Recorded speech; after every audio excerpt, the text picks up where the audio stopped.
Welcome back to all of you on Science Clear classes. आप सबका स्वागत है साइंस क्लियर क्लासेस पर। और चैप्टर फर्स्ट, जैसा कि हमने आपसे वादा किया था कि आपको जो है क्लास 11 की जो वीडियो है वो 2 बजे के आसपास मिल जाएगी, और क्लास 9 की वीडियो जो है 9 PM के आसपास मिलेगी। तो उसी सिलसिले में हम जो है वीडियो लेकर आए हैं और आज से शुभारंभ कर रहे हैं, बिस्मिल्लाह कर रहे हैं चैप्टर फर्स्ट की केमिकल इक्वेशन एंड रिएक्शन से। क्लास 11 के लिए हम ये कोर्स करा रहे हैं और इसका शेड्यूल और जो स्कीम है, जिस तरीके से सिलेबस पूरा होगा, उसको भी हम नेक्स्ट वीडियो में ज़रूर अपलोड करेंगे। थोड़ा आज टाइम कम था, इसलिए जो है हमने सीधे सीधे जो है वीडियो बना दी है, और आगे से हम पूरा शेड्यूल बना देंगे कितने टाइम में कौन सा कोर्स जो है पूरा हो जाएगा, कितने चैप्टर्स कब आपके जो हो जाएंगे और कब से रिवीजन स्टार्ट हो जाएगा। तो आज पहली क्लास है, इसलिए जो है चैप्टर फर्स्ट केमिकल इक्वेशंस और रिएक्शंस की क्लास है। और क्लास जो है 11 के एंट्रेंस के लिए ये हमने क्लास बनाई है।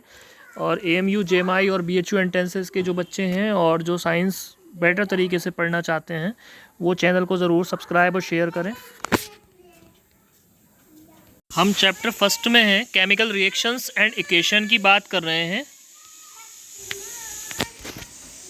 देखिए, केमिकल रिएक्शन क्या होती है। केमिकल रिएक्शन को हम समझेंगे जब भी कोई केमिकल चेंज होता है और occurs we can say that a chemical reaction has taken place.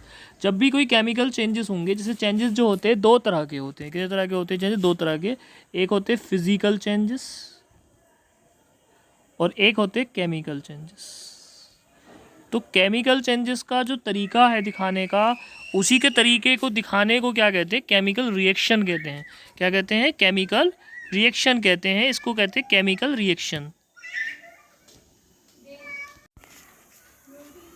For example है food get digested in our body. जब फूड हमारी बॉडी में डाइजेस्टेड हो जाता है तो ये क्या है? एक तरीके से केमिकल रिएक्शन है। हम लेते क्या है? फूड, और हमारे पास बन क्या जाता है? उससे जो है कंपोनेंट बन जाते हैं फूड के, ठीक है, अलग अलग। तो इस तरीके से जो है ये क्या हो गई? केमिकल रिएक्शन हो गई। जैसे रस्टिंग ऑफ आयरन, जब आयरन पे रस्ट लग जाता है Fe2O3 बन जाता है। क्या बन जाता है? Fe2O3। तो इस तरीके से जब रस्टिंग हो जाती है इस पर, तब भी हमारा क्या कहलाता है? तब भी जो है ये एक तरीके से केमिकल रिएक्शन ही कहलाती है। तब भी क्या है? हमारी एक केमिकल रिएक्शन ही कहलाती है, ठीक है। आप देखिएगा, केमिकल रिएक्शन एंड इक्वेशन की हम बात कर रहे थे, तो केमिकल एक्शन और रिएक्शन क्या है हमारे पास, ठीक है। थोड़ा सा इसको हम वो कर लेते हैं, 1 मिनट रुकिएगा, थोड़ा सा साफ़ कर लेते हैं, थोड़ा ले लेते थे।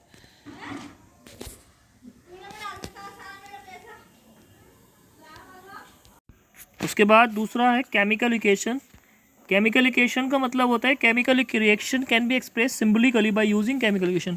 अगर मैं ये चाहूँ कि रस्टिंग ऑफ आयरन को, आयरन से रस्टिंग ऑफ आयरन लाने के लिए मैं एक तरीका दिखाऊं जिससे ये आयरन से रस्टिंग ऑफ आयरन बनेगी, तो उस तरीके को, जो उसका सिस्टम होगा, उसको हम जो है केमिकल रिएक्शन इक्वेशन का नाम देते हैं। जैसे मिसाल के तौर पर यहाँ पे दे रखा है, एग्जाम्पल के तौर पे आपको नीचे देख रखा है कि magnesium is burned into air to form magnesium oxide, ठीक है।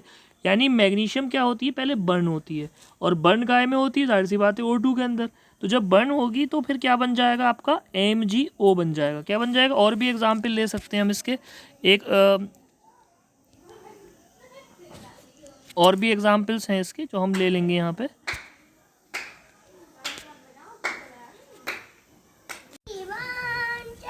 जैसे Mg + O2 = MgO, ठीक है, Mg। और जब हम कोई केमिकल रिएक्शन को रिकॉग्नाइज करते हैं, chemical reaction by observing change, अगर रिएक्शन में चेंज हुआ है तो भी ये रिएक्शन जो ऑब्जर्विंग है, अगर स्टेट में चेंज हुआ है तो भी हो सकता है। रिएक्शन में कलर चेंज हुआ है, रिएक्शन में गैस बनी है, चेंज टेम्परेचर में हुआ है, ये सारे के सारे जो भी चेंजेस हैं, ये सारे चेंजेस अगर किसी चेंज में हो रहे हैं, किसी रिएक्शन में हो रहे हैं, तो फिर हम उसको बोलेंगे केमिकल रिएक्शन।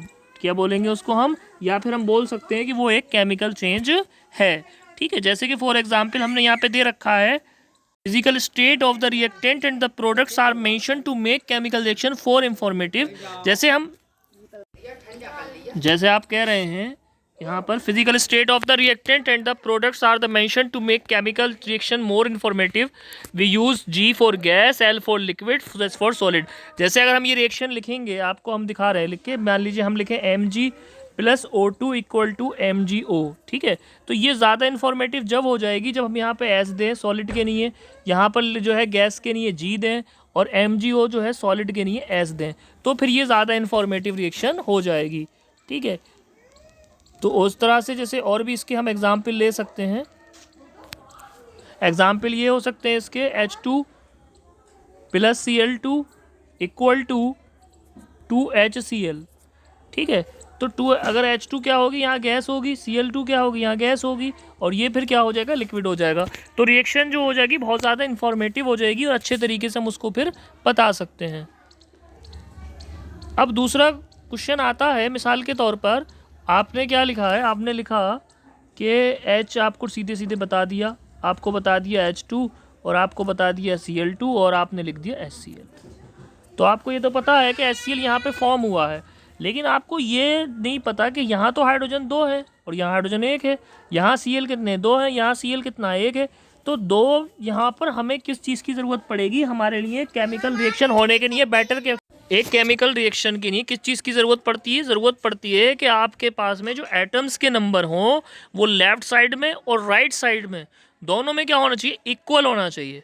तो अगर H2 यहाँ हाइड्रोजन के 2 हैं तो हाइड्रोजन के यहाँ भी 2 होना चाहिए, और हाइड्रोजन के Cl यहाँ 2 हैं तो यहाँ भी 2 होना चाहिए। तो ये जो होना चाहिए या बराबरी चाहिए, ये बराबरी जो है क्या कहलाती है, ये बराबरी कहलाती है साइंस के अंदर केमिकल रिएक्शन को बैलेंस करना। ठीक है, इसको हम देखिए कैसे बैलेंस करते हैं, देखिएगा थोड़ा सा।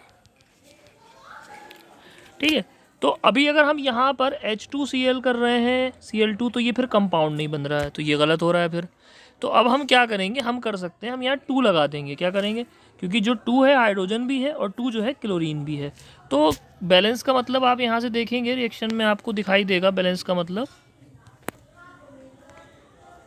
we balance the chemical equation so that the number of atom of in each involved in the reaction remains same in the reactant and a product side।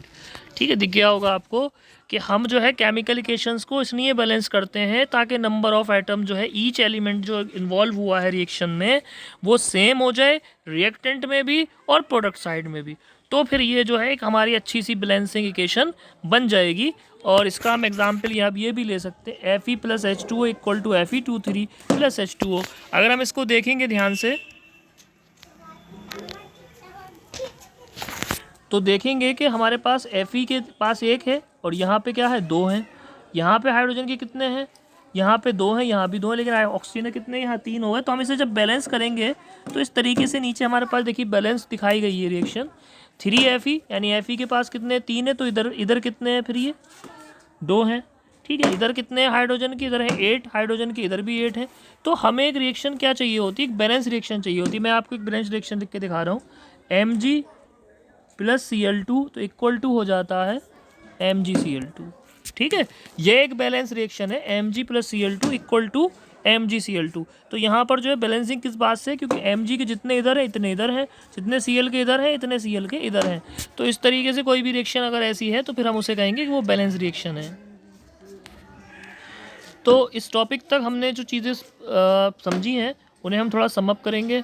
पहले है केमिकल रिएक्शन। केमिकल रिएक्शन क्या होती है, जब भी कोई chemical change होता है और उसको हम जो है अगर लिख सकते हो केमिकल तरीके से, जैसे अभी हमने आपको पीछे बताया था कि रस्टिंग ऑफ आयरन को अगर हम लिख सकते हो तो रस्टिंग ऑफ आयरन को आप क्या लिख लेते हैं, Fe लिख लेते हैं 2Fe प्लस O2 इस तरीके से, और उसके बाद फिर जो है Fe2O3 बना लेते हैं।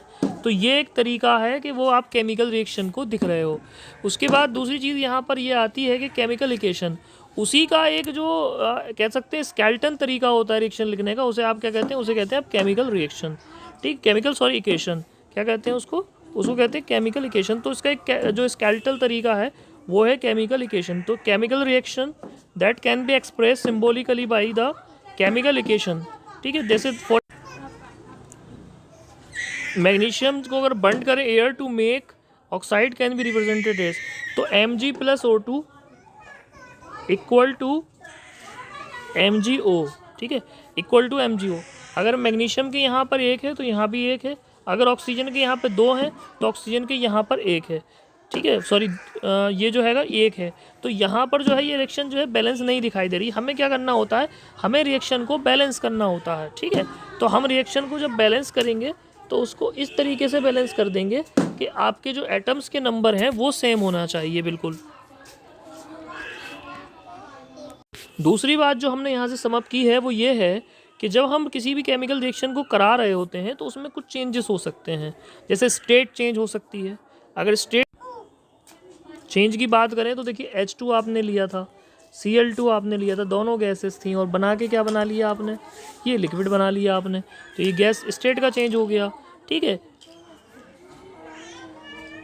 उसके अंदर जो है कलर का चेंज हो सकता है, जैसे आप जो है लिखेंगे रिएक्शन CuSO4 प्लस Fe तो इक्वल टू हो जाएगा आपका FeSO4 प्लस Cu, तो यहाँ कलर चेंज हो जाता है, ब्लू कलर हो जाता है, ठीक है।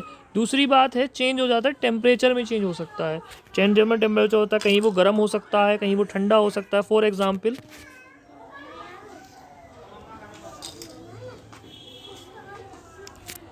एग्जाम्पल है यहाँ पे